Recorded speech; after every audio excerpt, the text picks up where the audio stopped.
வணக்கம் நண்பர்களே, நம்ம சேனல்ல தமிழ் சமையல் மதுரையில நம்ம இன்றைக்கு ஹெல்த் டிப்ஸ் பத்தி தான் பார்க்க போறோம். அதுக்கு முன்னாடி நம்ம சேனலுக்கு நீங்க புதுசுனா ஃபர்ஸ்ட் சப்ஸ்கிரைப் பண்ணுங்க.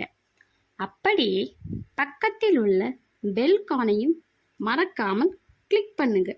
அப்பதான் நான் அப்லோட் பண்ண வீடியோ உடனுக்குடன் உங்களுக்கு வந்து சேரும்.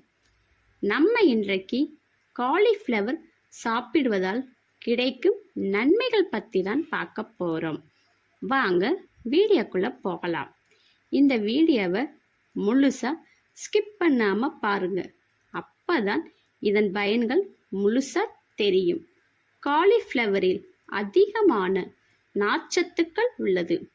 காலிஃப்ளவரை உணவுடன் சமைத்து சாப்பிட்டால் இதயம் சம்பந்தமான நோய்கள் தடுக்கவும் மற்றும் இதயத்தில் உள்ள கொழுப்பினை வெளியேற்றவும் உதவுகிறது. காலிஃப்ளவரில் விட்டமின் சி நிறைந்துள்ளது. எலும்புகள் சம்பந்தப்பட்ட பிரச்சனைகள் வராது. காலிஃப்ளவரின் சத்துக்கள்: vitamin B6, vitamin C, vitamin D, vitamin K, phosphorus, potassium, magnesium, கலோரிகள், நார்ச்சத்துக்கள் உள்ளது. உடல் எடையை குறைக்க நினைப்பவர்கள் காலிஃப்ளவர் பொரியல் செய்து சாப்பிடுவது நல்லது. காலிஃப்ளவர் நடுத்தர வயதினருக்கும் வயதானவர்களுக்கும் உடல் வலிமை கிடைக்கவும் நோய் எதிர்ப்பாற்றலை அதிகரிக்கவும் செய்ய உதவுகிறது. காலிஃப்ளவர் என்னென்ன ரெசிபிகள் செய்யலாம்?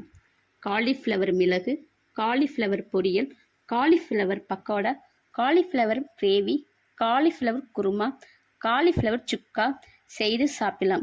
மேலும் இது போன்ற ஹெல்த் டிப்ஸ் தெரிந்து கொள்ள நம்ம சேனலுக்கு சப்போர்ட் பண்ணுங்க. மறக்காம லைக் அண்ட் ஷேர் பண்ணுங்க. மேலும் சுவாரஸ்யமான ஹெல்த் டிப்ஸ் தெரிந்து கொள்ள கமெண்ட் பண்ணுங்க.